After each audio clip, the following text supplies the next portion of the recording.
चिंता क्षतेन्द्रे क्षतेता।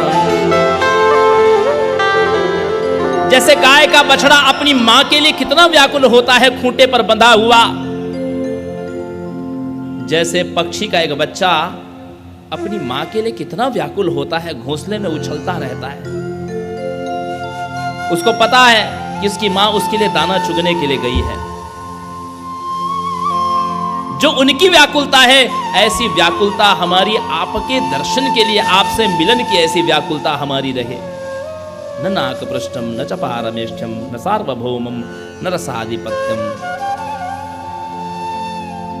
न तो हमको स्वर्ग का आधिपत्य चाहिए, न रसातल का पद चाहिए, न तो पृथ्वी का सार्वभौम पद चाहिए, आपके युगल चरण चाहिए। हे प्रभु, संसार में जन्म हो भी तो कैसे हो कि मम उत्तम श्लोक जने सुसख्यम संसार चक्रे भ्रमति स्वकर्म विधि त्वन्माययात्मजदारगे स्वासक्त चित्तस्य ननाथ भूयाम्।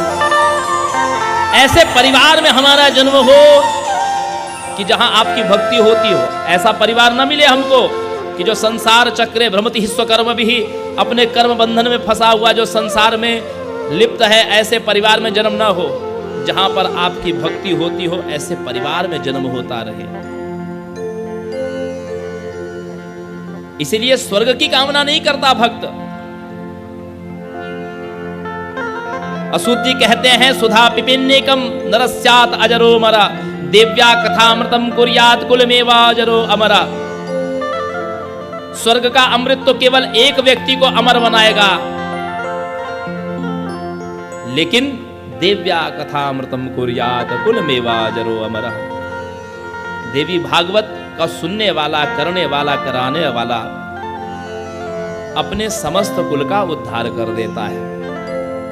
21 पीढ़ियों का पिता के साथ, माता के साथ और पत्नी ससुराल पक्ष की 7 पीढ़ी का उद्धार हो जाता है। ऐसे 21 पीढ़ियों का उद्धार ये देवी भागवत की कथा कराने वाली है। कि धन्यो हम अति भाग्यो हम पावितो हम महात्मभिः यत पृष्ठम सुमखत पुण्यम पुराणम वेद विश्रुतम। मैं धन्य हो गया, आज मेरा भाग्योदय हो गया, सूत जी कहते हैं, क्योंकि आपने जो देवी भागवत की कथा मुझसे पूछी है ना। अच्छा, ऋषियों का प्रश्न कितना अद्भुत था कि हमको ऐसी कथा सुनना है, देवी भागवत की कथा, कि भुक्ति मुक्ति प्रदाम्नाम अनायासेन सर्वथा।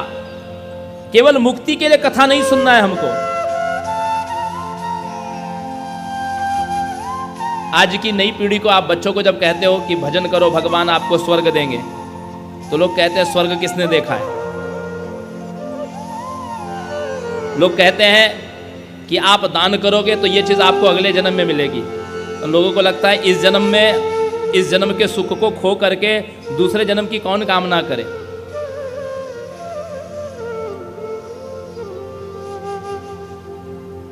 अरे, इस जन्म में जो मेरे पास है उसको दे करके मैं दूसरा जन्म में प्राप्त क्यों करना चाहूंगा।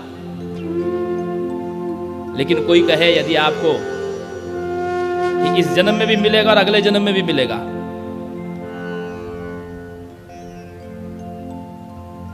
तो भोग और मोक्ष ये दोनों मिल जाए। कोई ऐसा सौदा हो कि जिसमें भोग और मोक्ष दोनों प्रशस्त हो जाए, तो संसार में और किसी की उपासना से संभव नहीं है। क्यों नहीं है? ब्रह्मा जी ने जब सृष्टि की रचना की तो भोग और मोक्ष दोनों को अलग अलग कर दिया कि यत्रास्तु भोगा न तत्र मोक्षः, यत्रास्तु मोक्षः न तत्र भोगः। जहां पर भोग रहेगा वहां मोक्ष नहीं रहेगा, लेकिन और जहां मोक्ष रहेगा वहां भोग नहीं रहेगा। यदि मोक्ष के स्थान पर भोग होता तो इतने बड़े बड़े तपस्वियों को पर्वतों पर, जंगल में, गुफा में जाने की आवश्यकता नहीं पड़ती। वो जगत का व्यवहार करते करते ही मुक्त हो जाते। ये तो ब्रह्मा जी ने सिद्धांत अलग अलग बनाए, लेकिन सज्जनों माताओं, एक ऐसा स्थान है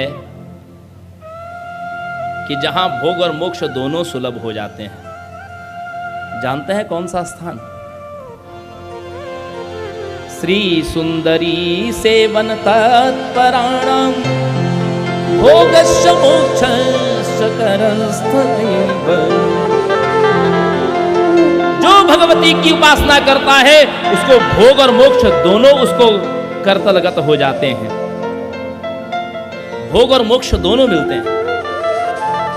मां यहां पर केवल आपको आशा नहीं दे रही है कि मेरी उपासना करो तो मैं तुमको गति दूंगी। तुम्हारी जिसमें अभी प्रवृत्ति है,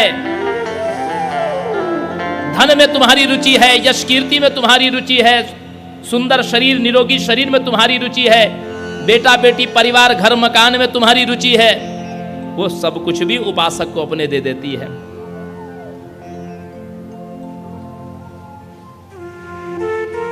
सुरथ राजा को मार्कंडे पुराण में कथा है, सुरथ राजा को मां ने उनका राज्य भी लौटाया और अपनी कृपा कटाक्ष से मां ने उसको मनुपद भी दिया, मुक्ति भी प्राप्त हो गई। श्री सुंदरी सेवन तत्पराणाम भोगश्च मोक्षश्च करस्थ एव।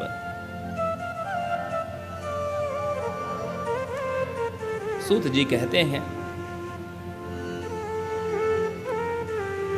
पुराण 18 हैं, मद्वयम भद्वयम चैव व्रत्रयम व चतुष्टयम अनापलिंग कुस्कानि पुराणानि पृथक पृथक, और 18 ही उपपुराण भी हैं। इन पुराणों का, इन शास्त्रों का विस्तार जो होता है, जो विस्तार करता है उसको व्यास कहते हैं।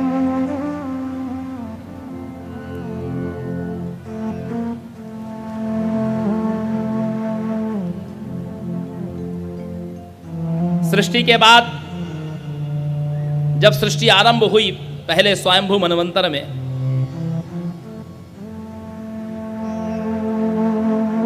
तो प्रत्येक मनवंतर में 71 चतुर्युगी होती है। 71 बार सतयुग, त्रेता, द्वापर और कली आते हैं। ऐसे जब 71 चतुर्युगी बीतती है तो उसको कहते हैं एक मनवंतर, और ऐसे मनवंतर भी 14 होते हैं। इस हिसाब से इन 14 मनवंतरों में 1000 बार चतुर्युगी बीतती है। जो 1000 चतुर्युगी का काल है उसको हम क्या कहते हैं? कल्प।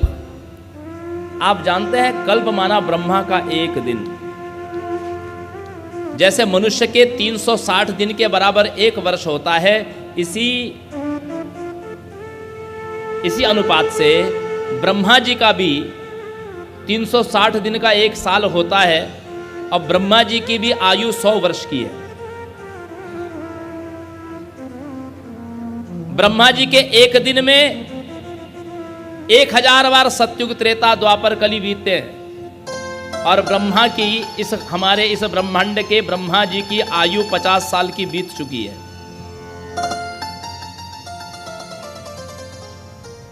जब ब्रह्मा जी की 100 साल की आयु होती है ना, ब्रह्मा जी की जब 100 वर्ष की आयु होती है, तो भगवान विष्णु का 1 वर्ष होता है। अर्थात भगवान विष्णु की आयु में 5,40,000 ब्रह्मा समाप्त हो जाते हैं। 5,40,000 ब्रह्मा समाप्त हो जाते हैं।